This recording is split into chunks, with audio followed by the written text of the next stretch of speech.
It's July 5th, 2024, and welcome to episode 91 of the BABYMETAL podcast. We gather in the podcast Discord server now and again to discuss news and thoughts on the past and future projects of BABYMETAL. We invite you to join us, whether you're a longtime fan or have only just arrived. I am Paul, and I'm joined by Kevin.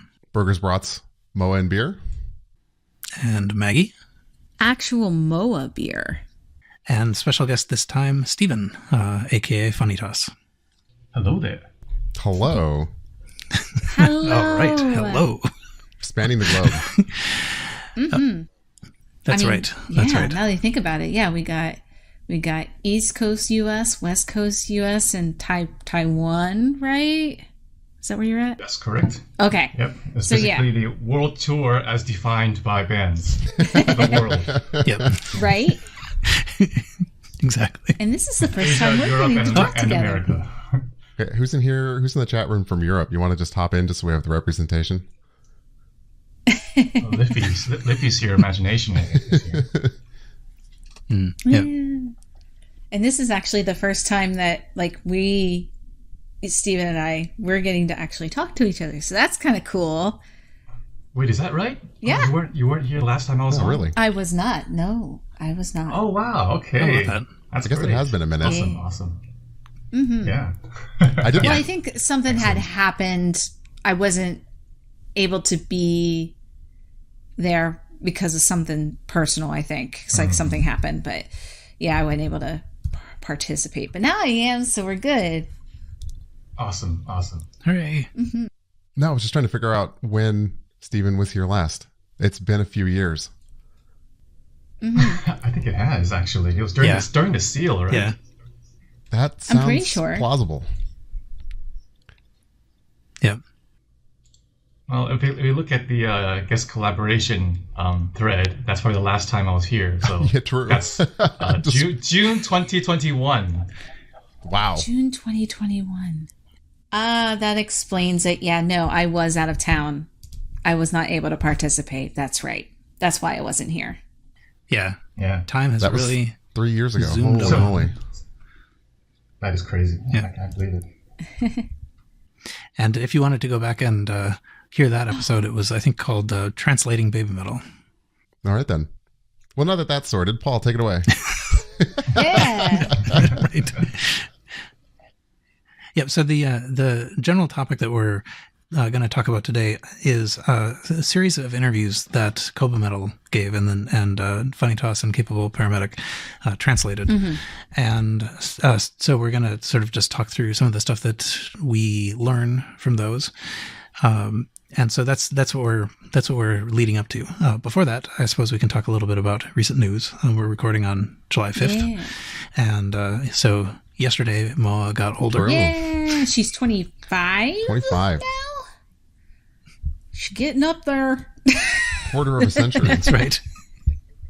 Yeah, they were given an interview at one of the festivals, and they were just like, one of the questions was, what would you do without a life of BABYMETAL? And she's just like, I wouldn't know what that is. BABYMETAL has been literally half of my life. Mm-hmm. That is wild to think about.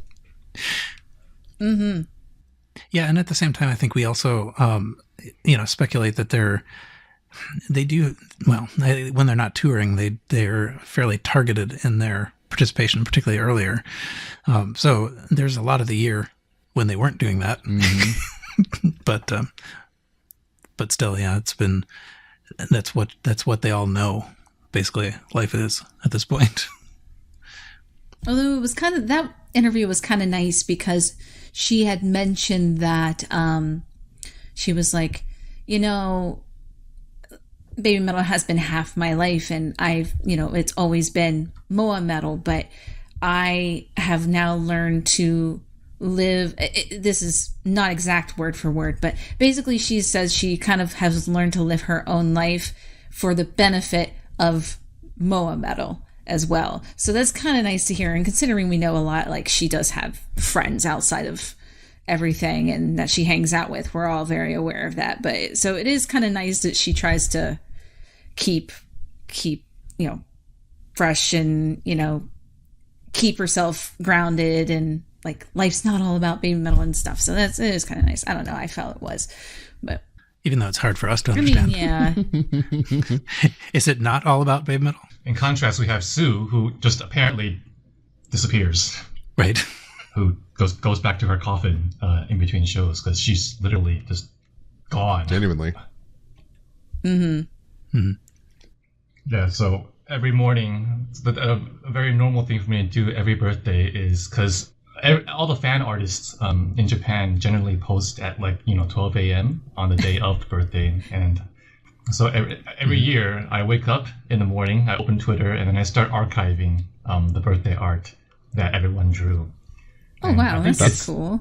Anecdotally, yeah. So I have birthday art, from, I don't know, 2021 for all 4 members now, stored by artists and all that. But I mentioned this only because I just wanted to think how funny it was that it appears that the MOA folder was noticeably larger than the other 3 members. I'm not exactly sure why, but it was a fun thing to observe. That is funny. Perhaps she is more fun to draw, or she has more fans. I don't know. What a daunting task. I can't imagine Who knows? taking that on. That sounds like a lot of work. Well, I have a habit of saving fan art anyway, that I like, and sorting them, by artist and all that. So I do the same thing, but I do a special folder and category for birthdays. That's amazing. That's cool, though. And it is always nice to see, because, there are certain artists and stuff that we're all very aware of in our baby metal community from Japan and from other places around the world as well. And it's always just nice to see what new thing they come up with for the next year. So it's always a nice thing. Yep. And there's often these nice little inside jokes. Yes, that too. By the way, we should also mention that Funny Toss himself is one of the fan artists that creates very entertaining fan art as well. Truly. Yes. All right. What else? I don't know when we recorded last, but they've been playing festivals, and they've been fairly active.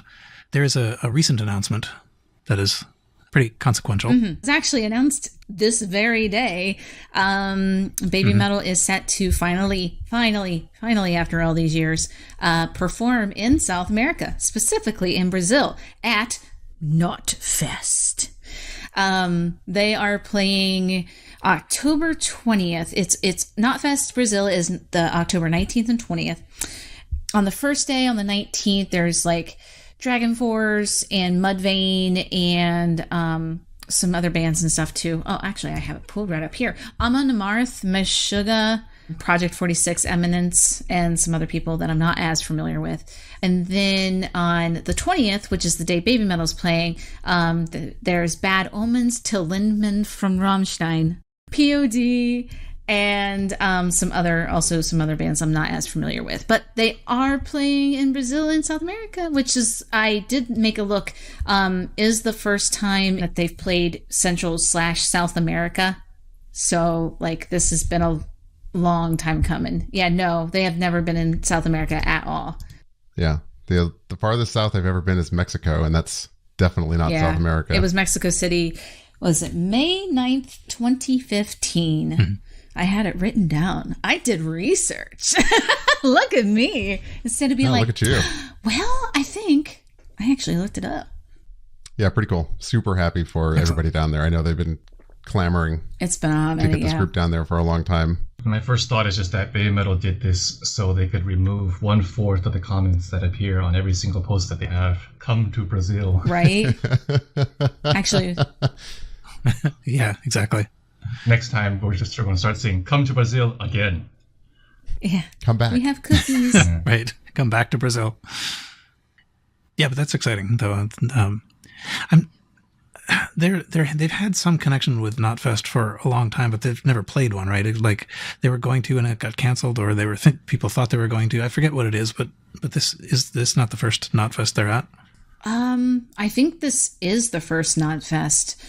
I don't think they've ever been announced for any other ones. I know that the actual Knotfest festival was announced and then had to be pushed back, but there was no actual announcements of who was participating in it, I think.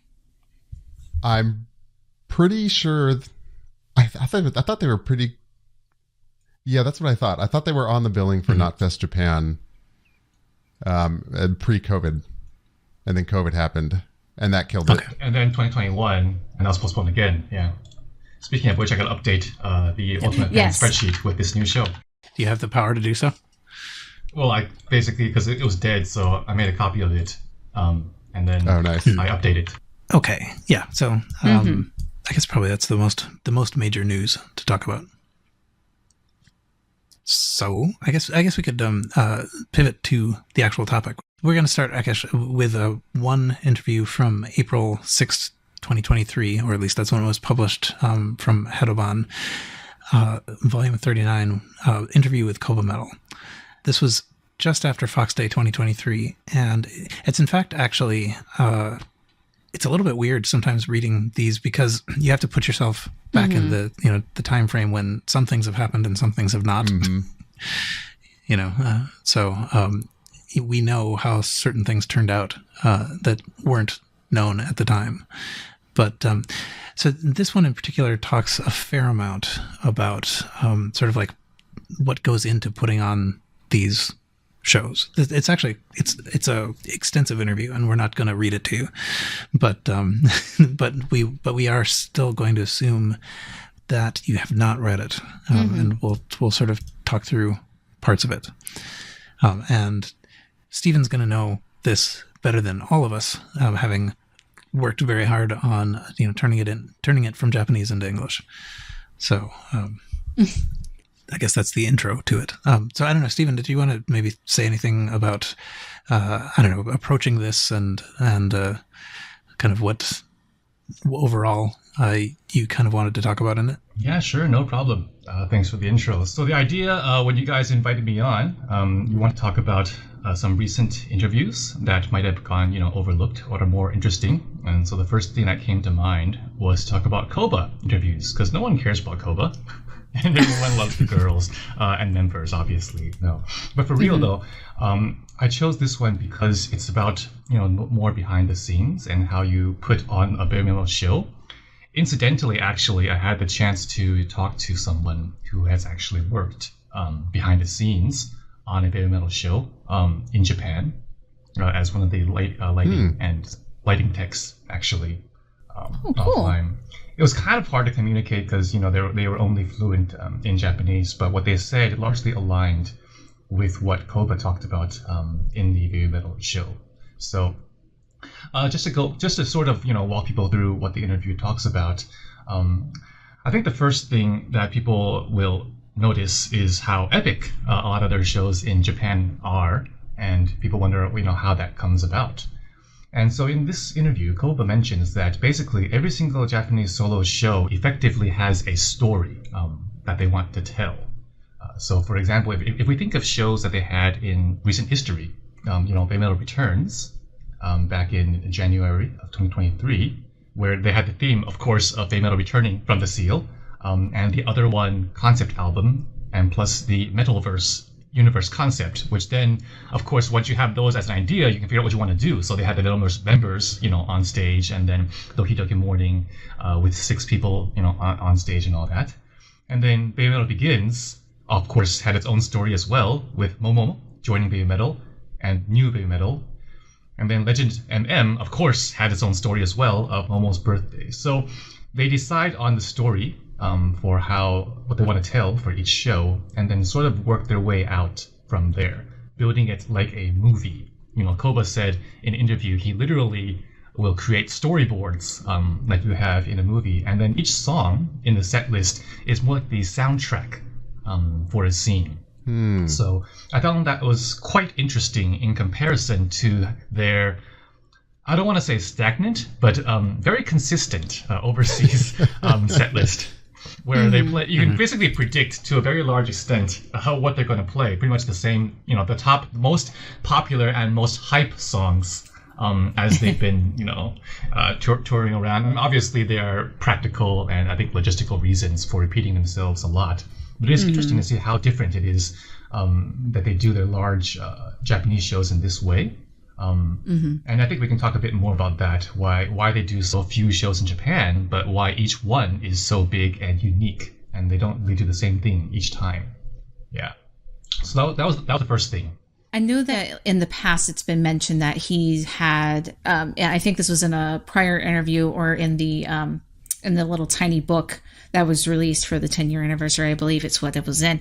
That he had mentioned that he had a little notebook of like ideas of how these stories can come about too. So it's kind of interesting and how it's, and it, I mean, for those of us who have gone to a baby metal show in Japan, Kevin and I, myself, and now you just recently went, didn't you? Yes, I did.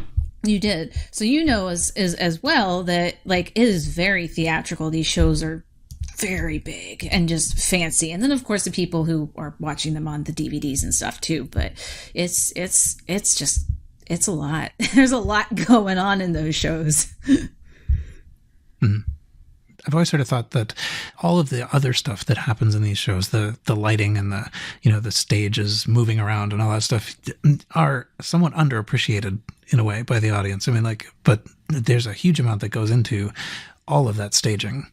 There's a huge team involved in figuring out what is the cool smoke and light effect to do here, and how do you get the stage to go from here to here? How do you get Moa to seemingly teleport across the entire arena or whatever? So it's cool to have a little hint of this, and I would actually be really interested to hear what you interject some things from the lighting person as they come up. Well, the thing is, his experience was actually from relatively early in the day, like around 2014 and all that. So their stuff wasn't quite as elaborate in the large arena shows. But it should be said that even from the early days, it wasn't like they started doing the more theatrical storytelling only in the large venues. If you think back to some of their early shows, even in like O East, at Legend I, D, and Z, they actually had their own stories that they were telling as well. Yeah. They had the coffins and the organ music and all that to tell stories, and of course the kamishibai. So I think they've been consistent about trying to make every show fairly interesting. I mean, at least in Japan. I'm not saying the shows overseas are less interesting, but the purpose of each is a little bit different, I'd say. Mm-hmm. Oh, definitely. One thing I'm kind of curious about that I think you might be able to provide some insight on, like reading through these interviews with Kobametal are some of my favorites, just because you kind of get a little bit of a peek behind the curtain, and I find that fascinating. But this one in particular, he's talking about feeling like a movie director and telling stories and doing these things. Does that ever come off as maybe pretentious in the Japanese a little bit, his tone? I don't think so. That's good to hear. I don't know. Let me figure out a better way to explain that. I mean, at a certain level, tone is hard to grasp, of course, in a written interview. And you think of famous people who take their art very seriously, and sometimes you have to kind of chuckle when they take themselves too seriously. Does that make sense? I was just wondering if you ever get that kind of sense when you're reading through his words.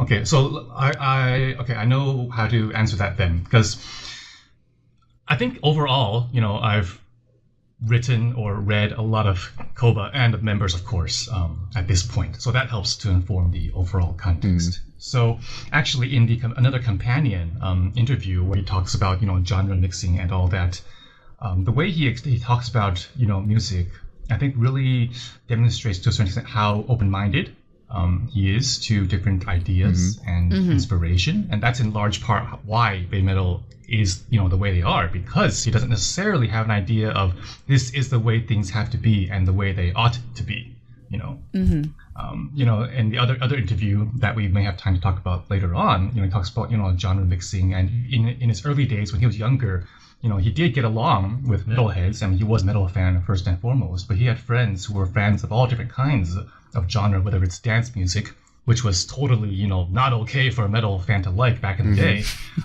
Right. And right. Or rap music and stuff like that. And, so he had friends and enjoyed listening to all different sorts of genres back then. And so that helps him to keep his mind open. One quote that I think that he has in that interview is like, yeah, it's a good thing I was able to enjoy both metal and dance music at the same time while I was still, young and flexible. And as you get older, there are, of course, benefits. There are pros and cons to getting older and having experience, but it's important to remain open-minded to lots of different things. So that's the context I have when I was thinking about your question. Yeah. Obviously, the director will still have a vision that everyone else tries to fulfill. But in terms of coming up with a vision, I think he is pretty open to it. It's hard to say to what extent, of course. When something is impossible or whatever, he's going to say, no, you guys got to find some way to do it. But in this interview, he actually does talk about transforming what comes into his mind into reality. And that is actually, he mentions that, well, not he actually, the interviewer is the one who brought this up. It's not Koba. And I think that's part of what informs my response to you in saying that he is, I think, relatively humble in this regard.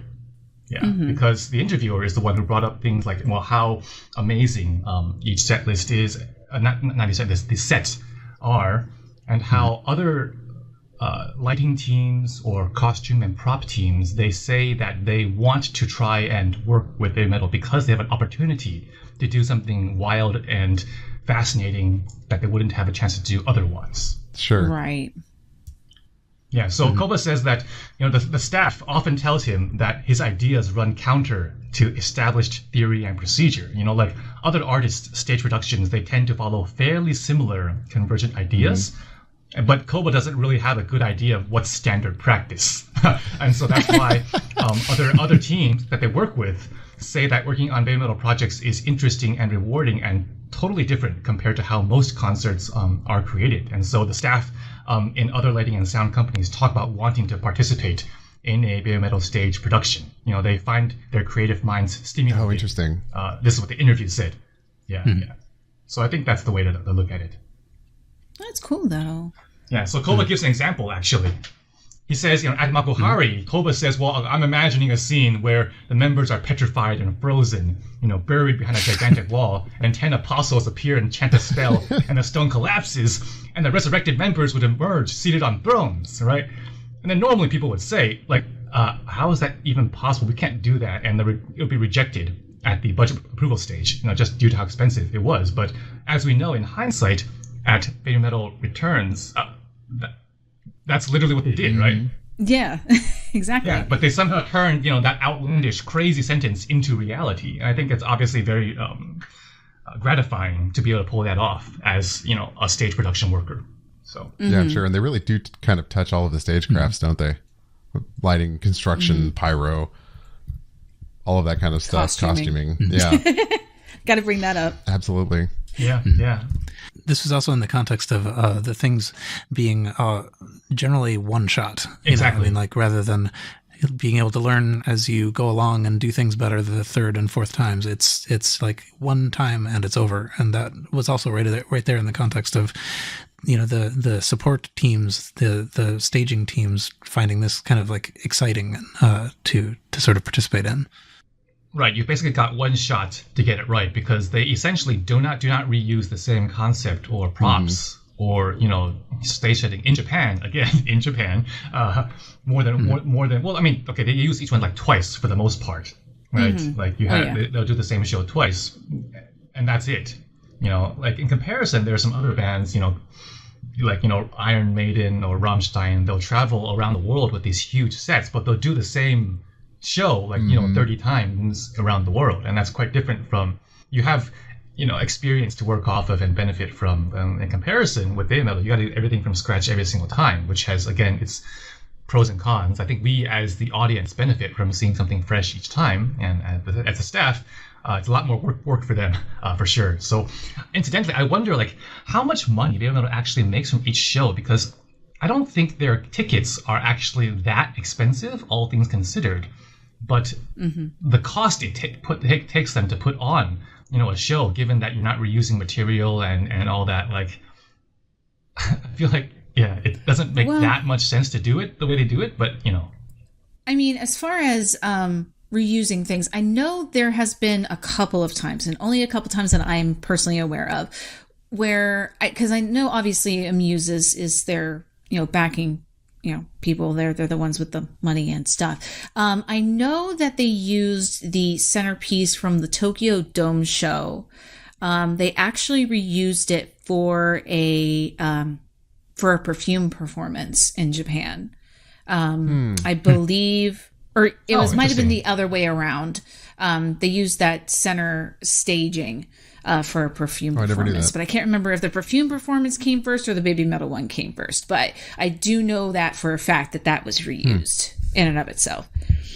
Yeah, it's an interesting point you bring out about the finances of these things and the cost, because I think you're right. I do think they're pretty cheap for what they are. But it's hard to know in context too, as a Westerner, not growing up in the yen market, what that means. I do know that I think for a lot of average folks over there, winning a Chomosh ticket, for example, that's an expense. That's not something a lot of people can just throw down. So I kind of keep that perspective in mind, but I would love to know the books on these things and get a peek behind that curtain, because I think that would be really interesting. Unfortunately, that is one thing he does not talk about. Yeah, I think we have a pretty good idea of how the industry works. A lot of musicians have always talked about how merch sales are kind of the driving force on tour for making money and making money from shows. I'd be wondering what their proportion is from ticket to merch sales and how much they recoup. It does seem, though, that they, in a sense, they put more than they have to in these shows. I mean, like there's a real sort of dedication to the experience. They're really trying to make sure it's unique at least in the world of BABYMETAL, that they're not reusing something they did before, even if maybe some other group uses their set.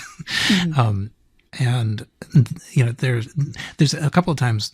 So in this one in particular, they talked a little bit, or Koba talked about that stage that ran down the middle at BABYMETAL Begins.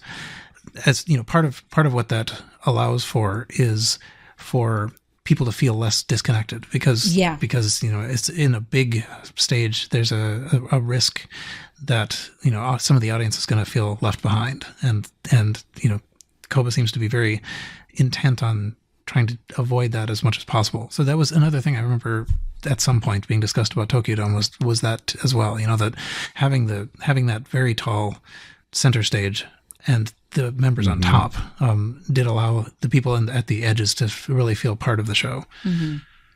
So it wasn't really just so much about sort of allowing the members to see everybody, but also to sort of incorporate everybody into the experience. A lot of design that would have to take into. I mean, there's just so much you have to take into consideration with setting up stage, because all these places are shaped differently, or smaller arenas, these large convention centers. You have to be very open to adjusting stuff. Like they had the like I saw the picture that was included with the article that had the triangle stage for Makuhari Mess from 2015. And then thinking back to 2020 for Legend Metal Galaxy, they had the moving platform out towards not the full middle of the convention center, but like a good chunk of the way into the center of the convention center. So like you really do have to take into mind about that. But it seems like he does think about that more often than not now, because it being us foreign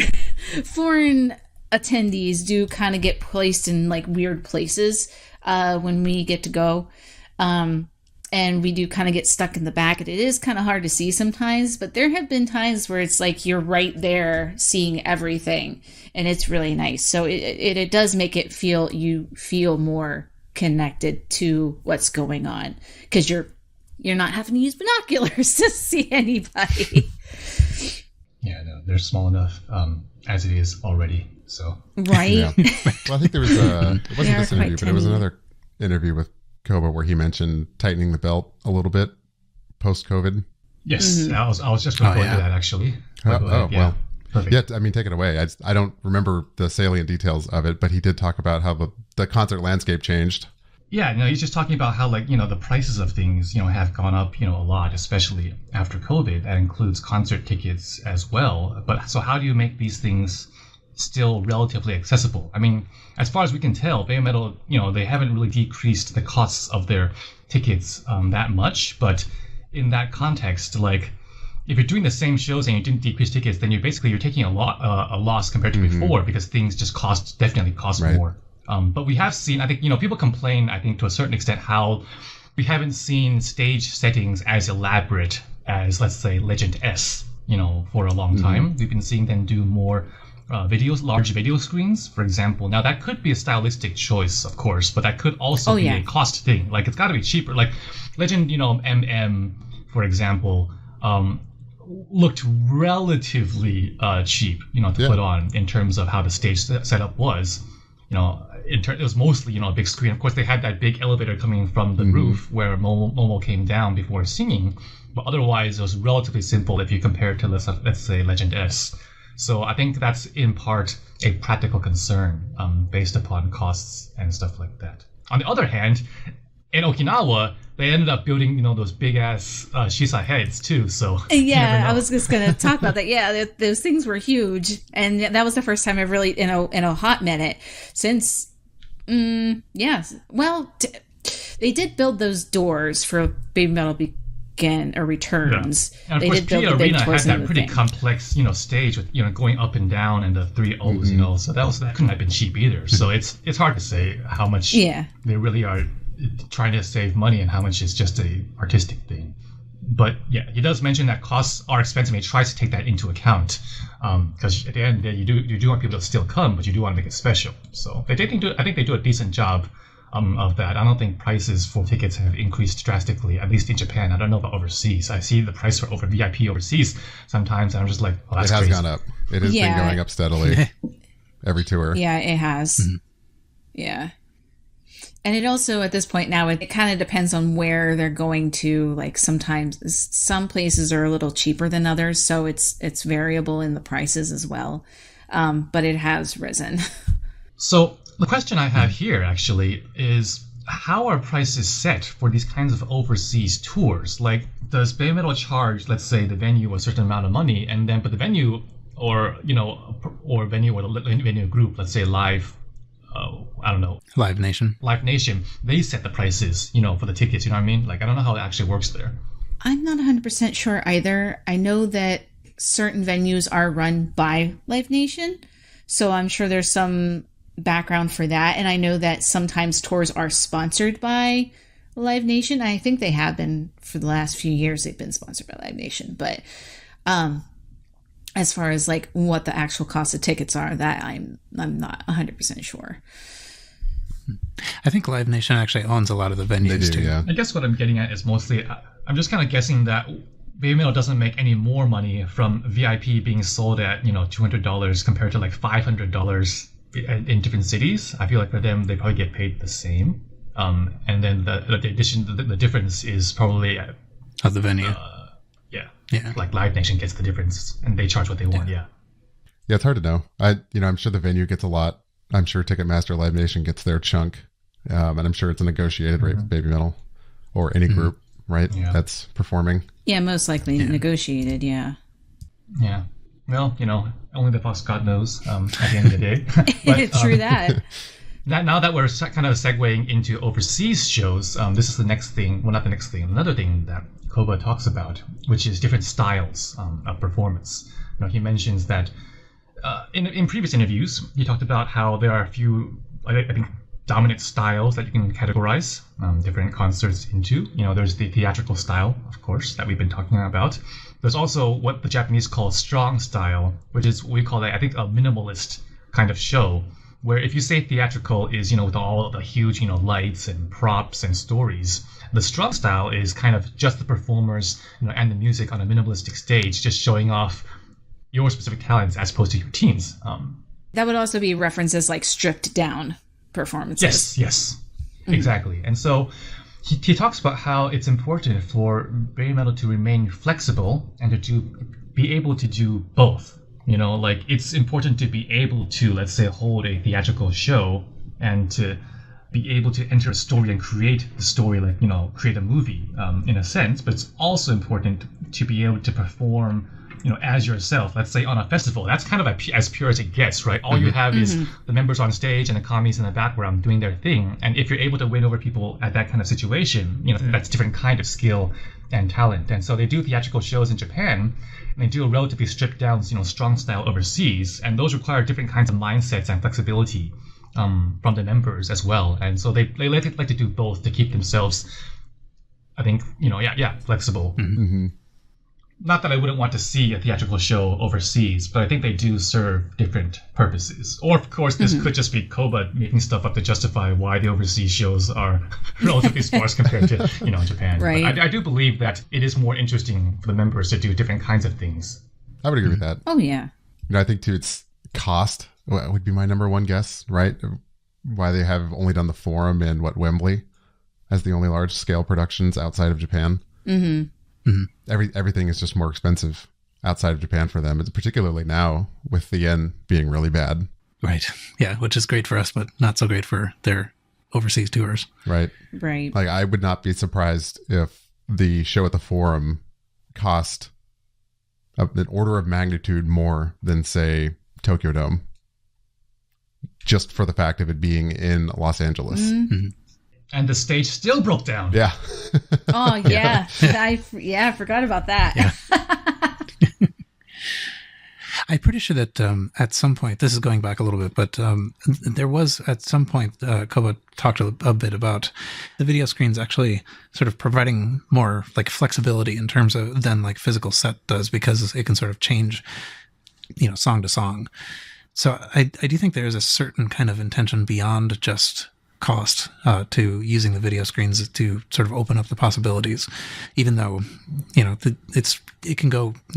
opinion can go either way on that, I suppose. But and then one other thing about that, although video screens could reduce cost, it didn't seem like they were going for reducing cost at Legend Metal Galaxy, where they decided they're going to have a video screen that's like as big as a building.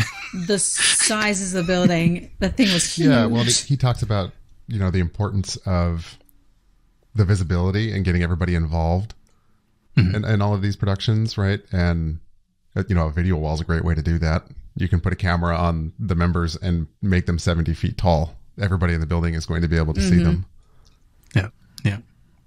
Oh, most definitely. But it does, just to get back to the overseas shows, it does also allow some of that to transfer, because they do have at least some video screen available usually. Mm-hmm. Yeah. Well, I mean, at Wembley, they did have a screen, but it was more of just a background on a few songs. But elsewise, it was just them on that stage, and that was it. Yeah, the video background is really only a few years old worldwide. Mm-hmm. That's true. If you think about, I think they have specific videos that they use with each song, right? But that's mostly for the newer songs. Like, for Brand New Day, they have a set video that goes behind in the background. For Omajinai, of course, they have the huge Joaquin. But for earlier songs like Catch Me If You Can, the video screen is basically red. Just red. Yeah, but like, for example, let's say Megitsune, it doesn't have a dedicated video to go behind with it, BMC kind of does. So it's mostly their newer songs where they utilize this to help create the atmosphere for a song, for sure. Yeah. Well, that is pretty interesting to see the way that they think about these kinds of things. But I think a benefit is, these overseas shows, this is kind of going, outside the topic of the interview itself, because Koba doesn't talk about this, but other members do, where they behave, I want to say, a little bit differently overseas at small venues compared to at these large venues. And that's another, I think, benefit of doing these kind of small shows overseas. Yeah, absolutely. Lots of fun moments, for sure, especially this year. Yeah, absolutely. Yes. Although I feel like at some point, I think Moa's going to go overboard and just end up singing a song. The gag will go too far. Yeah, she's been holding onto the microphone longer and longer before Road of Resistance. But that shows you how comfortable, I think, and how confident they are, right? Like, she's passing the microphone to Sue literally like 2 seconds before they start dancing in Road to Resistance, and they don't miss a beat anyway. Like it's crazy. Half her life doing this. Yeah, somewhere they also have. I know someone, Mo, I think, said that what they're really out there doing is trying to do difficult things and make them look effortless. Easy. So there is a lot of calculation there, but they make it appear as if they're just making their marks or whatever. I mean, often they are just making their marks or just missing them, but to a certain extent, I think they have changed to be even more comfortable on stage compared to when they were younger. Like, I don't know if it's because they realize they can get away with it, or they're starting to see it more as part of the fun, or they're trying to do it intentionally different. By what I mean is, like, when I was watching fan cams of this festival tour, and then you see them, let's say when they're dancing ratatata and just completely cracking up as they pass through each other, we as fans, I think, typically find that as very endearing, actually. Refreshing to some degree. Than if they had remained, with professional poker faces the entire time. And I think they do understand and realize that, and so allow themselves to lean into it a bit more as well, which is great. I'm not saying, like, maybe they couldn't really do that as kids. Maybe they didn't have the familiarity or confidence to pull that kind of thing off, or whatever. I'm not sure what it is, but we're definitely seeing a different side of them, I think, ever since they returned. It definitely feels like a conscious choice. Yeah, and I think they used the fact that they never varied things, I think, before, and in kind of a supportive way, maybe almost like a crutch. It's always exactly the same, and so it could be that this is also another way to self-challenge. That essentially, like, we're gonna try improv here, and because that's the thing, that's the next thing, that's the thing we haven't done. We're getting comfortable with that. Right, something is more special because you don't do it quite so often, and it's against expectations. Yeah, if they had started doing emceeing and talking to and like doing hearts at the crowd and picking up teddy bears all the time from the beginning, then people wouldn't care about that now because it's normal. They always do that, right? Yeah. Right. Yeah. And that was my clunky way of leading us into the next topic within this interview, which is their strategy. Their strategy of, I don't know if scarcity is the way to put it, but that is one way to do it. I think it is in large part quite intentional. The fact that they don't overwhelm us with content, all the time, like, let's say, K-pop groups, tend to do. They're relatively sparse in what they do, right? They do shows, they do some interviews, video and written. They do occasional, Twitter posts saying, hello, please come to this show, and that's it, right? They do very little else. They don't tell you that many things. They don't do backstage documentaries like we might want them to. I mean, obviously, there are probably some real-world concerns for that as well, but Koba also mentions that there's a reason to be relatively cryptic and not to reveal everything, all at once. He says that they try to avoid telling you that this song is about this specific thing, or the reason we're doing ABC is because of XYZ, because by giving the audience and listeners room to think and speculate, we can make them wonder, well, what was that all about? Maybe it was this, maybe it was that. And people can let their imaginations go crazy and discuss with one another, and if you think about it, that's kind of what we're doing right now, right? On the podcast. Yeah. Like, absolutely. Exactly. Koba gave us all the answers, then we wouldn't be here talking about and speculating and what's going on. And so that's something that keeps fans engaged, because there's answers to try and fill in the blanks yourself. So that's one reason why they don't reveal too much information. And again, that could just be an excuse, but I think it works. I believe Sue, in one of the magazine interviews, had mentioned something along those lines of open interpretation, because she was recording one of the new songs on the other one, and she was interpreting it as one way, and then they explained it, and then she was like, "Oh, I could see where the interpretation would be, very sad at this point." And so she tried to, record it with a different tone to her voice. And so it's just like, but then now you got to think, it's like, how are the fans are going to be interpreting that as well? Are they going to interpret it this way or that way? And she's like, well, that makes it, that much more exciting too.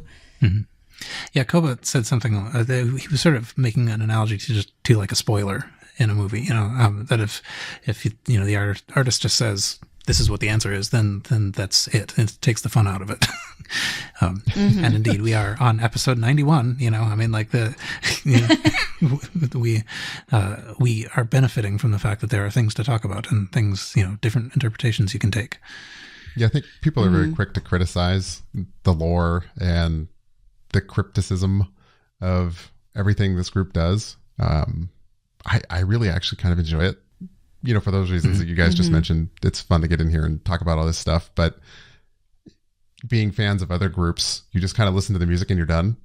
I think that's one of the compelling things that's kept me around this long, is following the story, following the evolution, constantly wondering what's next. Or if not, maybe consciously wondering what's next, being so surprised when something miraculous happens that I'm immediately sucked right back in. So knowing that that's possible at any turn is definitely something that keeps me around. Oh yeah, most definitely. He has some digs in there, on like people wanting the opposite. That people just want to skip to the end and move on to the next thing. Yeah, and don't have patience. And but he expresses a little bit of hope for the future, that even like the digital natives still seem to have some fascination with the old kind of like analog complexity. What was old is new again. Yeah. Yes. Mr. Kevin and his vinyl collection. Yep. Absolutely. Yeah. But I think this reveals, Koba's sensitivity to what they are and what kind of entertainment they are, right? Because he says in an interview, in sports, there will always be a final result. The score was 2-0, a win or a loss. And that's it. But entertainment, art and music, that's not how it works. It's not like you can just finish a game and it ends. It's not about whether you won or you lost. And so he thinks it's more a conversation that can continue and go on, whether it's a song or an album or a movie. And the impression you get after watching the movie today compared to when you see it a year from now or 10 years from now might be different. You can enjoy it, 2 times or even 3 times.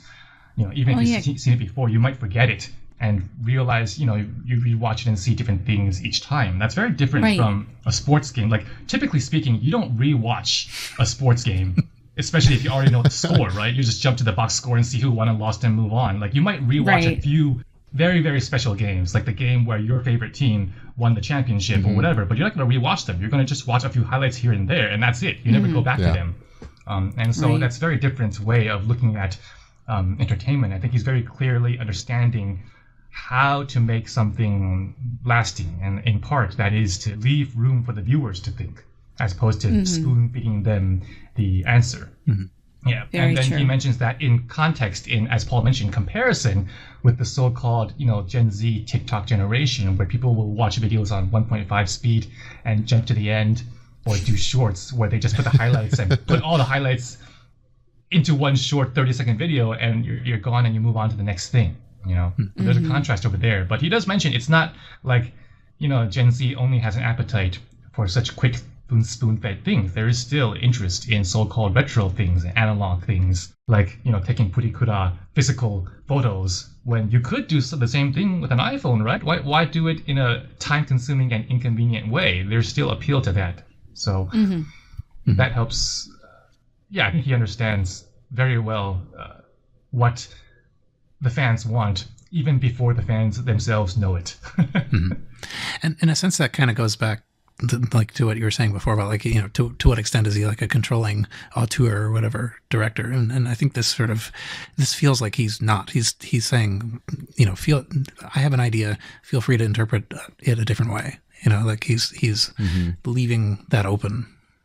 He's including the audience and the team in a way. Right, and that's the last thing I want to say about this specific interview, which was that they've talked about this elsewhere, where they say that the audience completes the song, the audience completes the show, and I don't think that's just being nice and saying, "Oh, you guys matter." I think they really do believe it. It affects the meaning of the song. It affects the meaning of a performance when the audience completes it with our own participation and interpretation. Like. For example, I was at Fox Fest this time, together with Kevin, and so we got to experience the debut of new songs live for the first time. At least for me, I've never been there for a debut of a song. So I think Kevin can chime in on this as well. But we were seeing Ratatata performed for the first time, and so therefore, normally for BABYMETAL songs, like what you're quote unquote supposed to do, in terms of shouting and when to circle pit and when to do this and that. Like make it sing. Everyone knows you start by doing a rowing chant, and then you say sore, and then you jump here and there. It's very choreographed for the audience as well, right?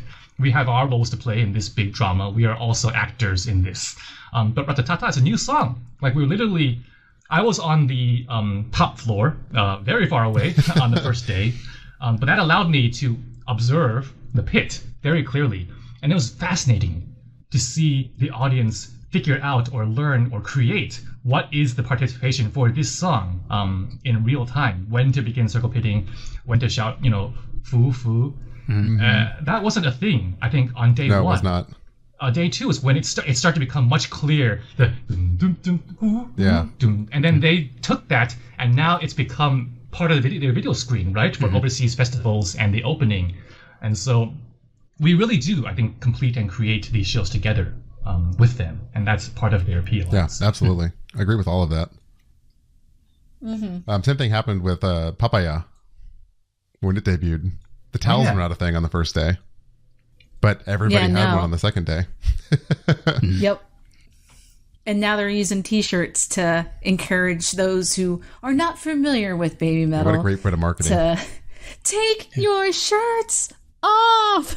Wave them in the air.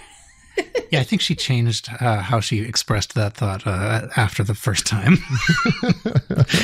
Put them in your hand. Take whatever you like. Towels, shirts, anything. Wave them in the air. It's so great. And that interaction in and of itself is fantastic, albeit now that they don't necessarily play, F-Hero's part anymore. But that does give a connection of, hey, we realize that there's new people out here who are seeing us for the first time. You may not know what to do. Let us show you what you do during this part to participate. And I think that was an excellent addition to the festival tour. Fantastic. It was also very cute to see for the first time on video. That was like, what are they doing? And then also, they were waving their own merch. So yeah. I think I recall there was someone from BM Chord actually who was working on the merch booths at one of the festivals, and if I remember correctly, he discusses how like the amount of merch that BABYMETAL prepared and sold over the course of the festival was like magnitudes more than most of the other bands there. Yeah, I believe it. But I think that's also pretty common at festivals. I've heard that before from other festivals, so I'm not sure that that's particularly due to the take your shirt off. Oh yeah, sure. Plus, they just have their merch is so pretty anyway. Yeah, no, they definitely have great designs, but I also sort of feel like they have. There's probably a contingent, particularly at a festival, that's kind of buying it ironically until they fully fall in. But that's there's still sales. Mm-hmm. Yeah. Well, I can see that. I can see that being the thing. Yeah. Speaking of merch, at Foxfest, I was quite disappointed at how quickly things sold out. Maybe that's part of their scarcity strategy, but I was very disappointed. I couldn't get an over shirt that I wanted. Unfortunately, that is standard procedures. Unfortunately, it just seems like you would think that they would make enough for these big shows, but like everything's, well, I shouldn't say everything, but a lot of things do sell out by end of day, and sometimes they don't bring it back the next day, and it's kind of but they really don't want to have extras. I'm still so disappointed about not getting that Kami mask at Metal Galaxy. That still ticks me off. Everybody who was part of the one or got Chomosh got to go through first, and then general admission got to go in afterwards. It was sold out before general admission even got to go through. So mad. Anyway, sorry. My conspiracy theory is that this is intentional to sell more the one memberships Could be. Yeah. Well, you know it's going to sell out if you don't, by the time it gets to GA. So therefore, you have to become part of the one and to buy merch. Otherwise, it's going to sell out. Mm-hmm. And you have to go to two shows so that you can first. Well, at least not in Japan, but at least out in the overseas shows, you have to be VIP for two shows. One so you get barrier, and one so you get merch. Yeah, true. But that is actually not a bad theory. It's like monetary, okay, but like that does make a little bit of sense. No, but just my understanding of Japanese, companies in particular, they really hate to have inventory, like unsold inventory. So they're made to order as much as possible and choosing to set, to manufacture just as much as you think you're going to sell. And I think they do. Perhaps they're underestimating how financially irresponsible some of their fans are in terms of buying everything. But I think part of it is it may also be intentional. But they don't mind it when people were not able to buy what they wanted to buy at every single show, because next time that encourages them to come and make sure they buy. Yep. So it's okay if not everyone got something from their perspective. Oh, okay. Yeah. Again, that's purely speculation. Koba doesn't say that in his interview, just to be clear. Of course. We all do speculation here, Alice. But okay, I think that was everything that I wanted to highlight from that specific interview. The next one, if we do have time, was more about collaborations, which I think is pretty timely, given what we've been busy with over the past year. Yeah. Sure. Yeah, we can move to that. Okay, sure. So the next two interviews that we're highlighting were also from Koba. One was from Hedoban back in 2022, and the other one was from PMC in May of 2024. So relatively recently, but they both talk about collaborations, and I think that's quite interesting as we speculate upon the next upcoming album, because basically every single song that they've released recently has been a collaboration. Yep. If you think about it, So what have we gotten? Recently we had The End with Lil Uzi Vert. We had, I guess Kingslayer's kind of their song. You had Metalli with Tom Morello. You had Leave It All Behind with Body Slam and F Hero. And then, of course, you had Ratatata with Electric Callboy. Every single song has actually been a collaboration. Mm-hmm. And so, speaking of this, Koba does say that right now we're in so-called Season 2 of the BABYMETAL show. Season 1 was more of a journey of exploring different kinds of, genres and subgenres of metal. As we saw, they all, like we say jokingly, every single BABYMETAL song is different, and they kind of did that through the first 3 albums. And these season's theme, we've been wondering, wait, why is this now the Metalverse? What does Metalverse actually mean? And for them, the way he puts it is, it's a way for BABYMETAL to step out of their own world and to enter someone else's world to express another aspect of BABYMETAL through collaborations. And it's important to do so in part. It's similar to what I talked about before, right?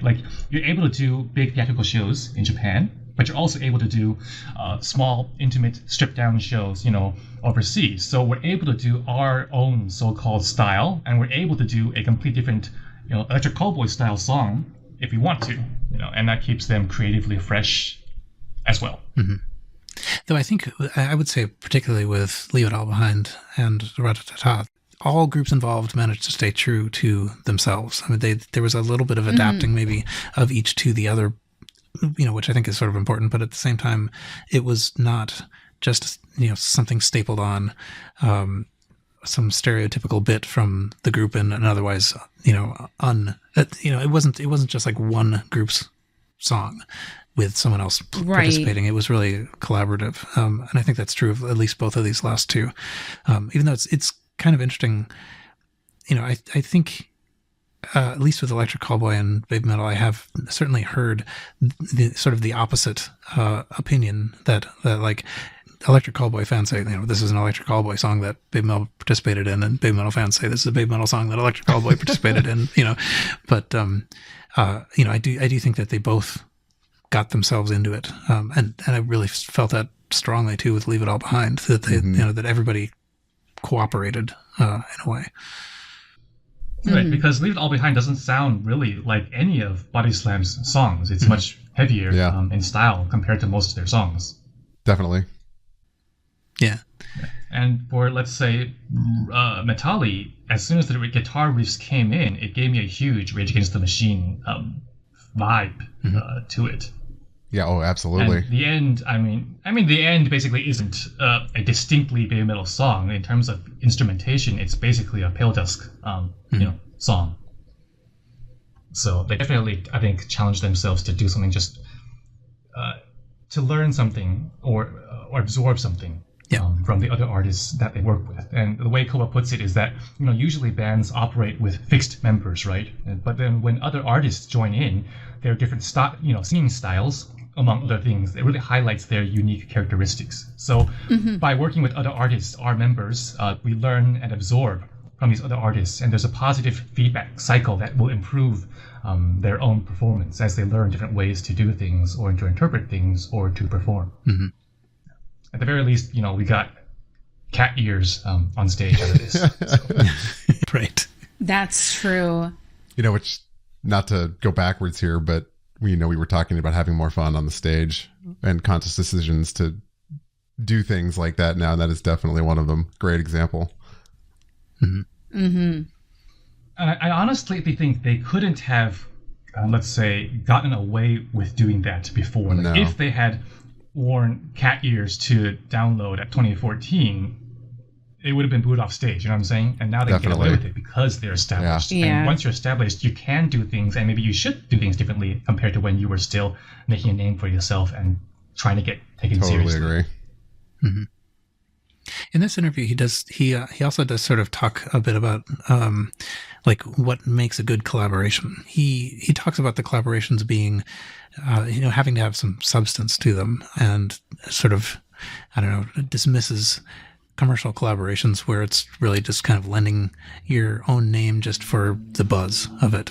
And so he gave an example of BABYMETAL collaborating with BTS. Like what would that bring? What would BABYMETAL be trying to express in that universe? That would be absolutely world ending. And so, but I think he gave that as an example of something that is ridiculous in a bad way. I mean, let's be honest. Like, it's not like they always succeed themselves, despite that being the goal. Like, Distortion, I think we can all admit that was kind of a wasted opportunity compared to the recent collaborations where there's been a lot of Distortion. Like, you could have replaced Alyssa's voice with anyone else, and it doesn't really make much of a difference. I mean, Right. Yeah. Now, and to be quite honest, even now I can barely tell which version of Distortion I'm listening to, the single version or the one that actually has Alyssa on it. Right. Or, there wasn't really anything BABYMETAL, distinctly BABYMETAL about the end. But for the most part, I definitely agree with what he's saying here. Sure.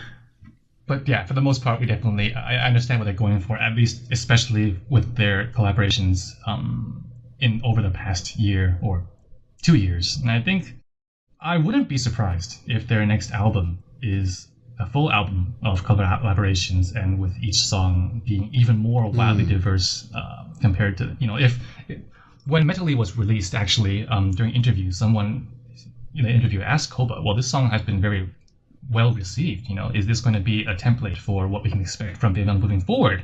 And Koba was saying, it's been great, but no, don't expect the next song to be the same, despite this one being a hit. They're not going to say, oh, this is a hit, let's do more of this. The next song we got after Metalli was, depending on how you look at it, either Leave It All Behind or Ratatata, both of which are completely different. But Ratatata has been blowing things out of the water, So I think all that can tell us is, again, you can't predict what they're going to do next, besides the fact that you're probably going to enjoy it. Yeah, absolutely. Right. And then, so that was about collaborations. And the last thing that I wanted to highlight from these interviews was Koba talking about Foxfest and the future of the metal world, or the metal community village, if you will. The purpose, basically the way he talks about it, why did they want to do something like Foxfest? And in large part, he does mention that they were inspired by Bring Me the Horizon with Next Fest, as we're starting to see more and more up and coming younger metal artists. Metal is obviously stereotypically quite old. If you go to a lot of festivals and stuff, you see the same names that have been around since your dad was a bit metal fan, and they're still there. But we're starting to see younger bands like Bring Me start to do their own headliners and organize things. And Koba, again, I think this goes back to what Kevin was saying earlier. I don't think he's saying this in a pretentious or an arrogant way. I think he's just recognizing the fact that BABYMETAL is influential in this world.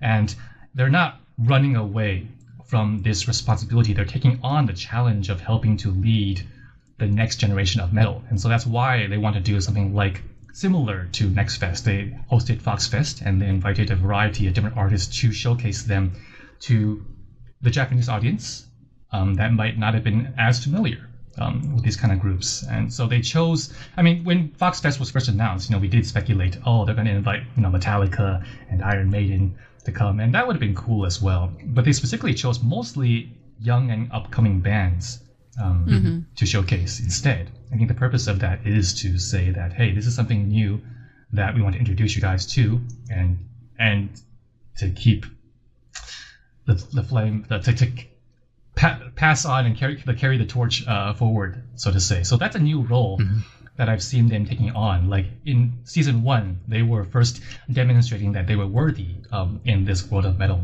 and doing things seriously. And by season 2 now, as they're grown up, they've already done that. So what's the next step? And the next step is, all right, well, now we have our reputation and now we have our accomplishments. Next, it's to help push things forward as opposed to first get ourselves onto this train, Yeah.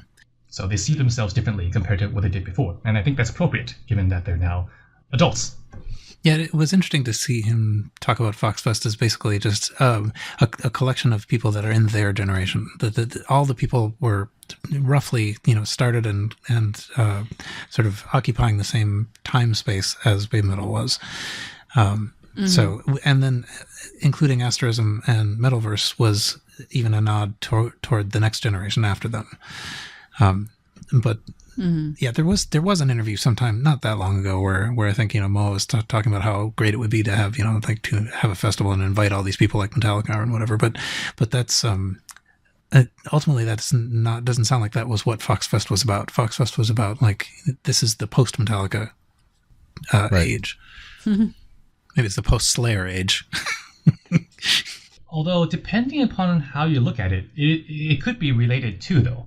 What he says is, regarding the theme of Fox Fest, when the 3 members of the newly reborn BABYMETAL started thinking about the future and considering what kind of impact they want to leave on the scene, there was a sense that in the past 10 years, when they were up and coming, they had been guided by many legendary artists. And so as they interacted with these artists, like Metallica or Rob Halford, they could clearly feel them expressing how these legends wanted BABYMETAL to help take on the task of building a new metal village. Because while the spirit of heavy metal might be eternal, ultimately our physical bodies are still temporal. So we don't know how long these legends can continue, on stage. And these legends want the next generation to carry on the torch that they have built in metal music. And as BABYMETAL are still in their 20s, they're still pretty young.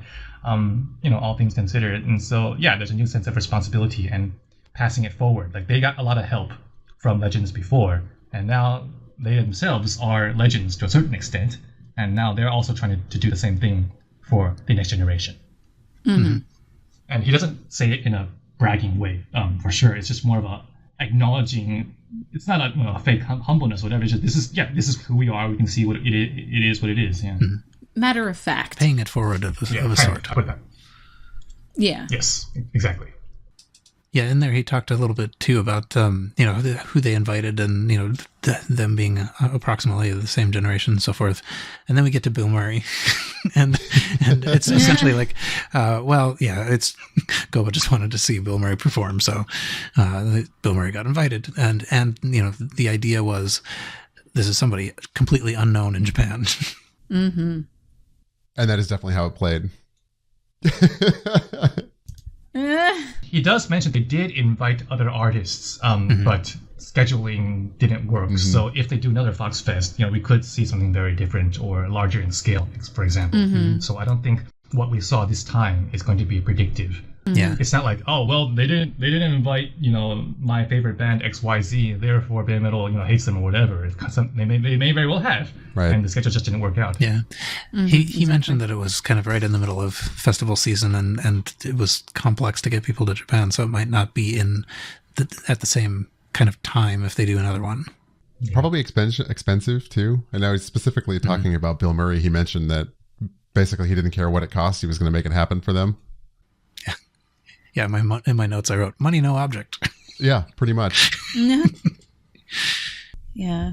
Although we do gotta bear in mind, and on BABYMETAL's end, that they do fly out the kami to each of these shows, all the Japanese shows, and also the European shows.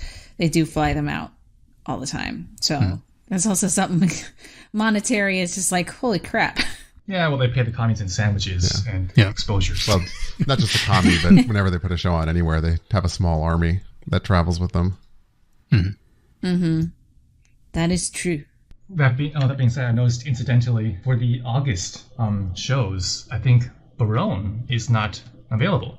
Yeah, I know that people were trying to sort of line up band schedules and stuff like that to try to figure out who was going to be available and who wasn't. But I haven't been following along with that. That's one of the rougher ones, I would imagine, to swap someone in for. To be honest, I would. Yeah. I mean, they've already swapped out the bassist position. Ryan Neff, but we haven't seen a different Western drummer before. So we'll see what happens. Maybe it'll be a surprise to Hideki. That'd be awesome. Although he's working with bees right now, so that's to be seen. Speaking of which, the festivals this time gave us some interesting versions of songs. We got the drum and bass version at one of the festivals. They fixed the sound later on, but it was basically Sue's in-ear monitor plus drums, and that was it. You couldn't hear anything else. That was quite fascinating to listen to. Was that quite a mix? Was that the one in France? Because there was I think it was Hellfest that re-uploaded the audio, fixed the audio basically on their video after the fact. But yeah, I think before it really did feel like you were just listening to Sue's mic only, basically. Which I didn't actually know that was possible, that you could just re-upload audio. I don't know exactly whether they did it technically. I think it's quite possible that means a different YouTube link, but it was the same link though, because the views and likes were all carried over. Yeah, big YouTube channels have the ability to replace their content. Okay, yeah, I know. I have tried and failed, but I am not a big YouTube channel. Yeah, no, we're tiny. We don't have that ability, We small. but the whales do. All right, let's see. In these 3 interviews that we've been kind of basing our discussion around, there are still other things, and it's still worth reading them, even though we have talked through them. I was talking, a lot today, but trust me when I say that just barely scratches the surface of how much Koba talked about in his interviews. So I highly encourage everyone to go back and read through them for sure. And again, there have been a lot of these fun interviews released over the past 2 years that if you've missed them, definitely go and read them as you're waiting for them to come to a show near you. Yeah. Yeah, it feels like that's right. a ways away, and yet, all the stuff's booked. I'm just waiting for them to appear here. Well, that's upcoming in November, right? Yep. Yeah. For us, anyway. Yeah. And I was going to say August in your neck of the woods, right? Yeah, but those are all international trips. I can't. Yeah. So in August they're doing trips, a Southeast Asia tour in Singapore, Malaysia, Thailand, Indonesia. Nothing yet where I am. Fair enough. Yeah, so we're waiting. We have a lot of collective opium going on in our Taiwan group. Sure. If there is, though, then I'll probably, if there's another show, then I'm going to get another festival jacket thing going on, because I'm getting inquiries overseas. Everyone seemed to love those. Mm-hmm. Yeah. It's fun. I gotta time it together with the Taiwan show. Otherwise, there's not enough interest to create a batch, because the minimum order quantity is like 40 of them, which I can't do normally. Right. So, yeah, that's cool.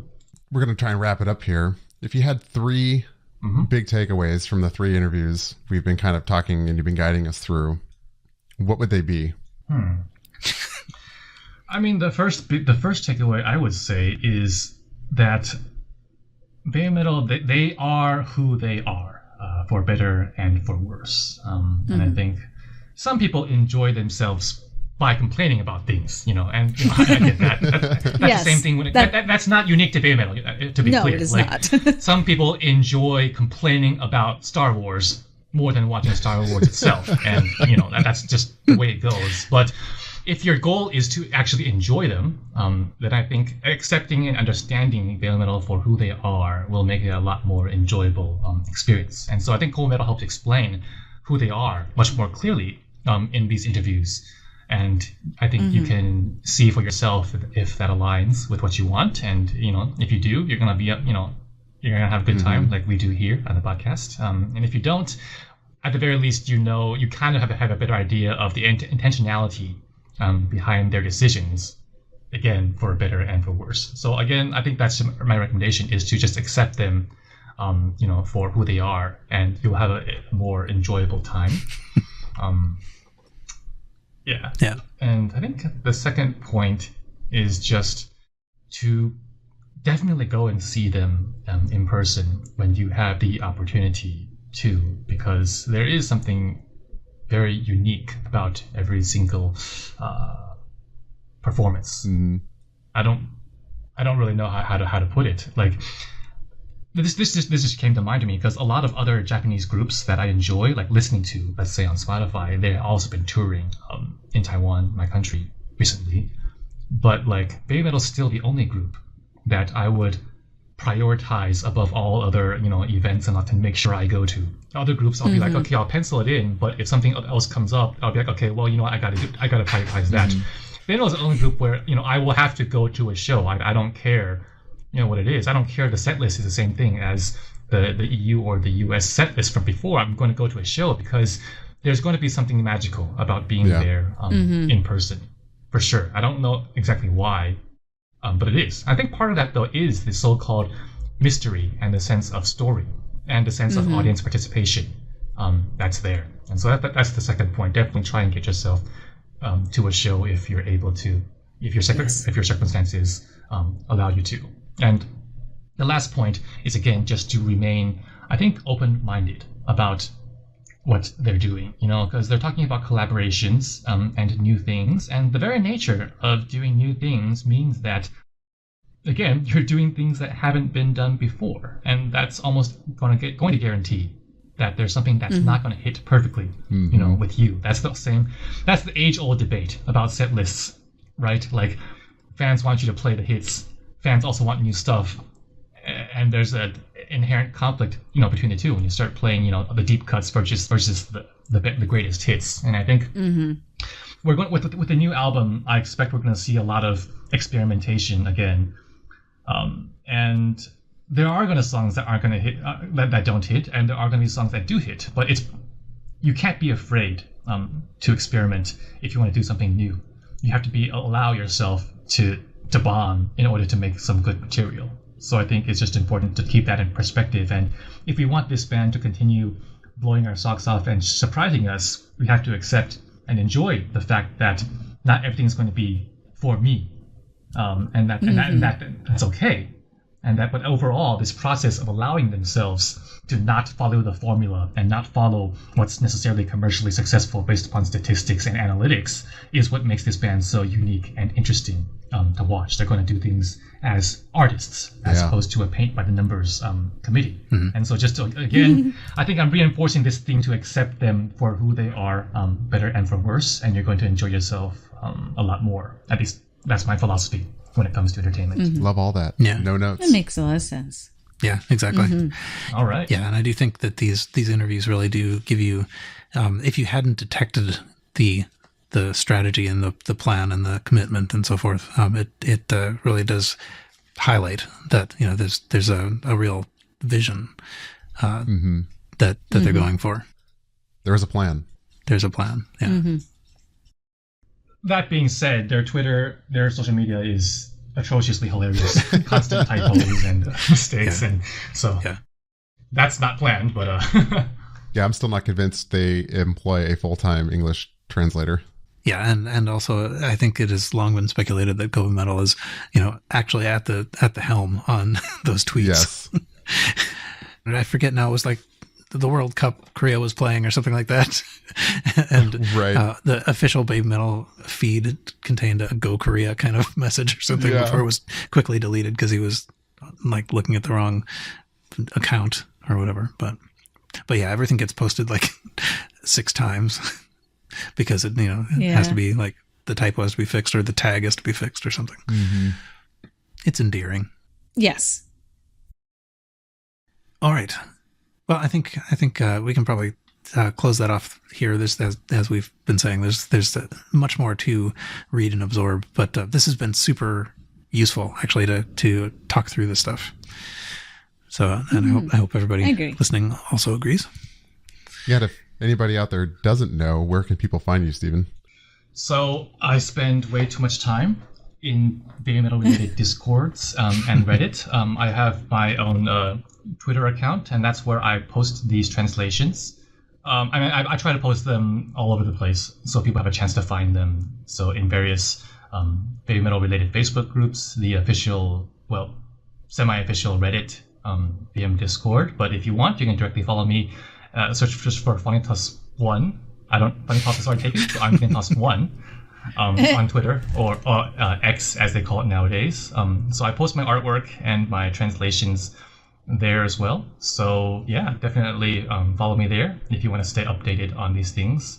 I've been a bit busy recently. There are actually 2 more interviews that were released that might be worth translating. They were joint interviews with Polyphia and Electric Callboy together with BABYMETAL, which are fun reads. They're not as behind the scenes per se, but I think they're a lot of fun. So we'll try to get to those when we have time. Amazing. And he also likes to be paid in money for pizza. Oh yeah. If you go to the website, there's a donation link if you wish to support these endeavors, and we encourage that. Yes. Yeah. I know that came off weird, but I was trying to reference that.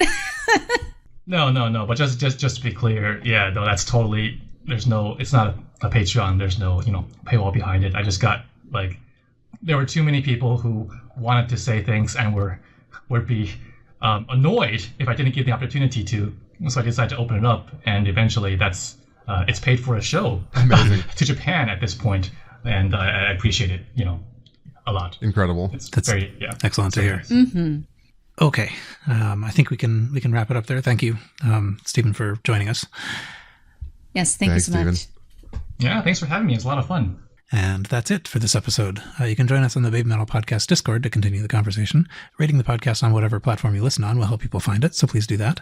And until next time, see you. See you.